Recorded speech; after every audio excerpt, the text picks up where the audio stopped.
Hair street থানায় হাজিরা কুণাল ঘোষের। 21শে জুলাই সভার অনুমতি পাওয়ার আগে ফিতে নিয়ে রাস্তায় মাপজোক এবং সেই নিয়ে অভিযোগ দায়ের হয়েছিল কুণাল ঘোষ সহ একাধিক তৃণমূল নেতানেত্রী দোলা সেন, বৈষ্ণব চট্টোপাধ্যায়ের বিরুদ্ধে অভিযোগ দায়ের হয়েছিল। একাধিক নেতাকে এ নিয়ে তলব করেছিল পুলিশ, আর সেই মামলাতে হেয়ার স্ট্রিট থানায় হাজিরা দিলেন কুণাল ঘোষ। 21শে জুলাই সভার অনুমতি পাওয়ার আগেই ফিতে নিয়ে রাস্তায় মাপজোক করার অভিযোগ এবং সেই অভিযোগ দায়ের হয় সে বিষয়ে কুণাল ঘোষ, দোলা সেন, বৈষ্ণব চট্টোপাধ্যায়ের বিরুদ্ধে। আর সেই মামলায় কুণাল ঘোষ সহ তৃণমূলের একাধিক নেতাকে তলব করা হয়। আজ হেয়ার স্ট্রিট থানায় হাজিরা দিলেন কুণাল ঘোষ। বাধা দিচ্ছেন, করতে দিচ্ছেন না। যদি যোগাসনের জন্য রেড রোডের মতো রাস্তা 7 দিন বন্ধ থাকে, তাহলে কলকাতার উপর সাম্প্রতিককালের সবচেয়ে বড় গণহত্যার শহীদ তর্পণ আধবেলা একটা রাস্তার অর্ধেক, সেটা তারা বন্ধ করতে দিচ্ছে না। আমাদের কি দোষ? ওরা যেটা দোষ বলছেন, আমি কোনো দোষ করিনি। আমরা আইন মতো আবেদন করেছিলাম। আবেদন যে খারিজ হচ্ছে তখনও জানানো হয়নি, বরং আমাদের কাছে খবর ছিল যে পুলিশ এটা বলতে পারেন যে আর একটু ছোট করে করুন, একদিক ছেড়ে করুন, যেরকম খবর আসে। তো আমরা একটা প্রাথমিক সমীক্ষা করে নিচ্ছিলাম যে পুলিশকে সহযোগিতা করতে কতটা একটুখানি ছোট বা একটা দিক ছেড়ে করা যায়, সেগুলো আমরা দেখছিলাম। আপনারা একটা ভিডিও দেখাতে পারবেন যে একটা গাড়ি আটকে ছিল, ছুটির দিন রবিবার বিকেল 3টের পর বৃষ্টির মধ্যে আমরা জাস্ট জায়গাটা দেখেছি যাতে পুলিশকেই সহযোগিতা করা যায়, কোনো অন্যায় সেখানে করিনি। হাইকোর্ট থেকে সুপ্রিম কোর্ট রামনবমীর মিছিল ঘিরে অশান্তির ঘটনায় এনআইএ তদন্ত নিয়ে 2023 সাল থেকে কম জলঘোলা হয়নি। এনআইএ তদন্ত আটকাতে সুপ্রিম কোর্ট পর্যন্ত ছুটে গেছিল তৎকালীন তৃণমূল সরকার। এর জন্য হাইকোর্টে ভর্ৎসনার মুখেও পড়তে হয়েছিল মমতা বন্দ্যোপাধ্যায়ের সরকারকে। তদন্ত শুরুর 3 বছর পর এবার রিষড়ায় রামনবমীর মিছিলে অশান্তির ঘটনায় প্রাক্তন তৃণমূল সাংসদের স্বামীকে গ্রেফতার করল এনআইএ। ভাঙচুর, অগ্নিসংযোগ, সংঘর্ষ, সরকারি সম্পত্তি নষ্ট। 2023 সালে রামনবমীকে কেন্দ্র করে কি দেখেনি রাজ্যবাসী? এরপর পুলিশ হয়ে তদন্ত পৌঁছয় কেন্দ্রীয় এজেন্সি এনআইএর হাতে।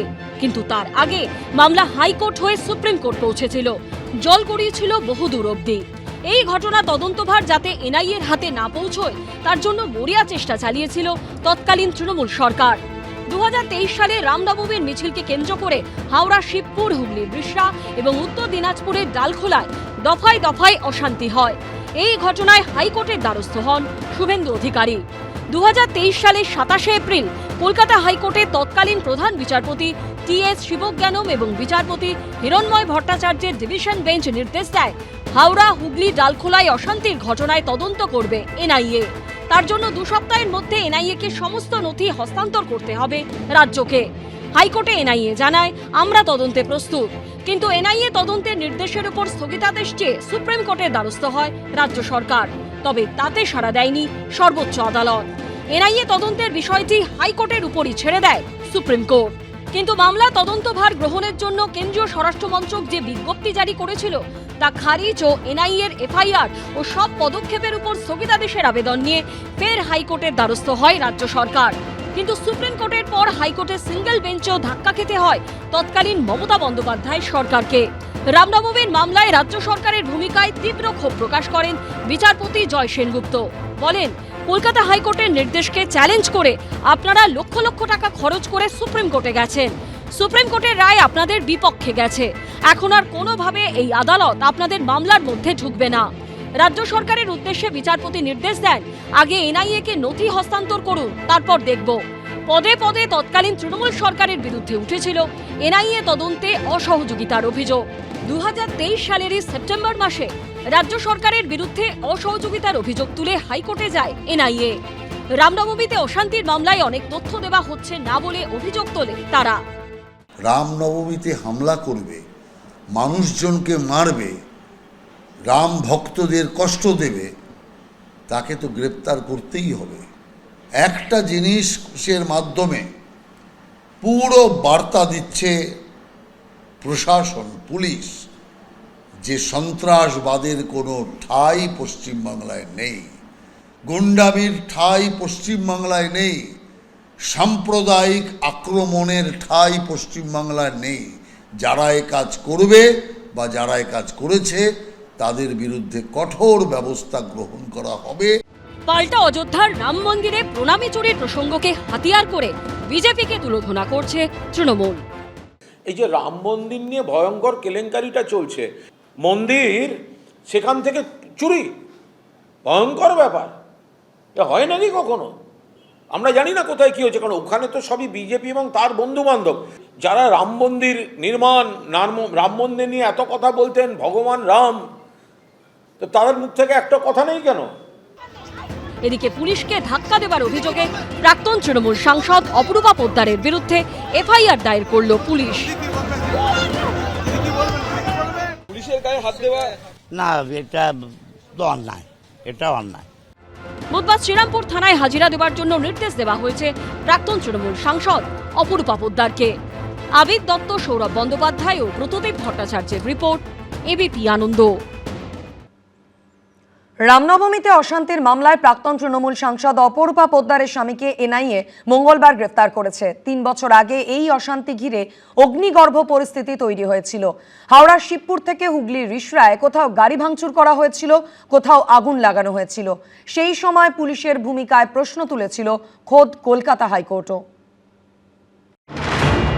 3 বছর আগে রামনবমীর মিছিলে হামলায় এরকমই অগ্নিগর্ভ পরিস্থিতি তৈরি হতে দেখেছিল পশ্চিমবঙ্গবাসী। এবার সেই ঘটনায় প্রাক্তন তৃণমূল সাংসদ অপরূপা পোদ্দারের স্বামী তৃণমূলেরই কাউন্সিলর শাকির আলীকে গ্রেপ্তার করল এনআইএ। 2023 সালে 30শে মার্চ রামনবমীর মিছিলে হামলার ঘটনা ঘিরে রণক্ষেত্রের চেহারা নেয় হাওড়া শিবপুর।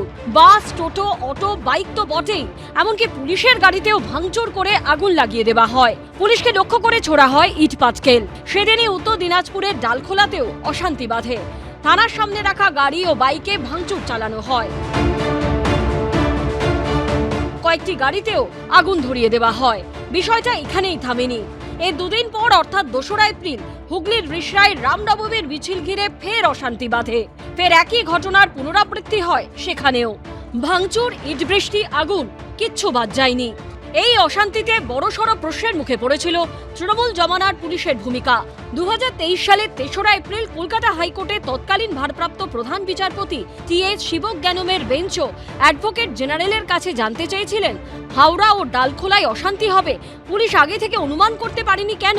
সেই সঙ্গে কলকাতা হাইকোর্টের তৎকালীন ভারপ্রাপ্ত প্রধান বিচারপতির বেঞ্চ মন্তব্য করে, আগে একই ধরনের ঘটনা ঘটেছিল বলে অভিযোগ করা হচ্ছে, এবছরও এই ধরনের ঘটনা ঘটতে পারে এই অনুমান করা উচিত ছিল।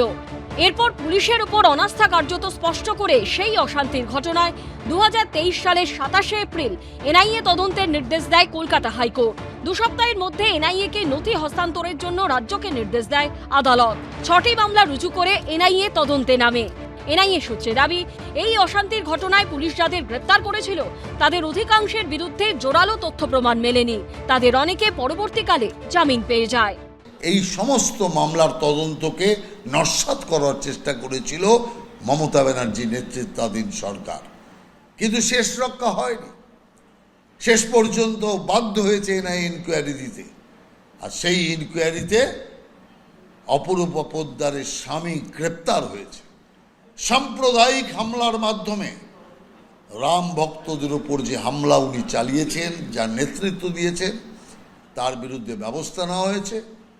আর আচরণ সেই সন্ত্রাসমূলক করার জন্য অপরূপা পোদ্দারের বিরুদ্ধে এফআইআর হয়েছে। যাদেরকে চাপ দেওয়া হচ্ছে যে তৃণমূলের থেকে দূরত্ব বাড়াও, ওই বালির শিবিরে গিয়ে নাম লেখাও, তাদের ক্ষেত্রে অভিযোগ থাকলেও পুলিশ অ্যারেস্ট করে সঙ্গে সঙ্গে জামিন করে দেওয়ার ব্যবস্থা হচ্ছে।